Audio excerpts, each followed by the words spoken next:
For friends, Arif, Dinda, Fajar, and Sari stood at the foot of Mount Merbabu, backpacks strapped tightly and hiking boots laced to perfection. The morning air was crisp, and the sun had just begun to pierce through the mist hanging low over the forest. They had long dreamed of this adventure, talking for months about the trails, the summit, and the breathtaking views that awaited them. As they started their ascent, the forest felt alive. Birds chirped faintly above, and the smell of damp earth and pine needles filled the air. The trail was steep, rocky, and often slippery from last night's rain, but the friends moved with determination. Laughter and chatter helped mask the rising tension. None of them admitted aloud the nervousness they felt about the unknown ahead. Hours into the climb, they noticed unusual markings on trees, symbols carved into bark, small but deliberate. Dinda pointed them out, whispering, "Do you think someone's been here recently?" Arif shrugged, though a chill ran down his spine. The friends continued, convinced it was just old hikers leaving signs. Yet, with every step, the forest seemed to grow quieter, the shadows deeper.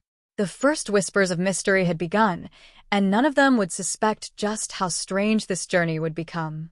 By late afternoon, fog rolled in, thick and cold, swallowing parts of the trail and making visibility difficult. The friends clung to each other at times, unsure of where the path truly led. Every snap of a twig made their hearts race, and even the birdsong seemed distant and muted. Then they saw footprints. Not the kind left by hikers.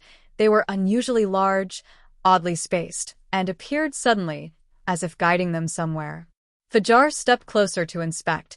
"This doesn't make sense. Who would walk here?" Sari felt uneasy, but tried to mask it. They decided to follow the footprints, curiosity overcoming fear. The trail led to a clearing where old, moss-covered stones were arranged in strange patterns. Some stones had carvings that seemed ancient, depicting figures and symbols no one recognized. The friends exchanged nervous glances, realizing that the mountain held secrets older than they had imagined. They camped nearby that night, the fire's warmth barely warding off the chill, and the sense that the mountain itself was watching them. Morning revealed more unusual discoveries.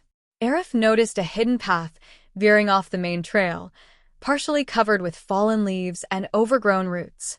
Against their better judgment, curiosity drew them forward. As they moved deeper, the air grew colder and eerily still. They came across stone walls partially collapsed, covered in moss and strange etchings. Dinda traced the carvings with her fingers. "These symbols, they tell a story." The friends debated what it could mean, theories ranging from old tribes to forgotten rituals. Every sound, the rustle of leaves, the distant cry of a bird, felt amplified, as if the mountain itself was communicating with them. Suddenly, a shadow moved across the trees. No one spoke. Adrenaline surged as they realized they were not alone. Whether it was another hiker or something far older, they could not tell. They decided to push forward, hearts pounding, following the trail deeper into the mysteries of Mount Merbabu. By late afternoon, the fog had thickened, and the trail became treacherous. Every step was measured, careful, yet the forest seemed to shift around them. Whispering winds sounded like voices, and the distant shapes of trees morphed into indistinct figures. At one point, Sari stumbled near a small cliff edge, clutching Arif's arm. "Be careful," she whispered, her voice trembling. The friends realized that the mountain was testing them, not just their courage, but their ability to trust each other. Each carved symbol they had seen now appeared to make sense, guiding them along a safe path amidst the danger. Fear and awe mingled as they climbed higher, every shadow and sound forcing them to stay alert and rely on one another. Night fell, and they set up camp on a narrow ledge. The stars were hidden, and the fire cast flickering shadows. Every snap and rustle heightened their senses, and they knew the mountain's secrets were close, waiting to reveal themselves. At dawn, the fog began to lift, revealing the breathtaking peak of Mount Merbabu.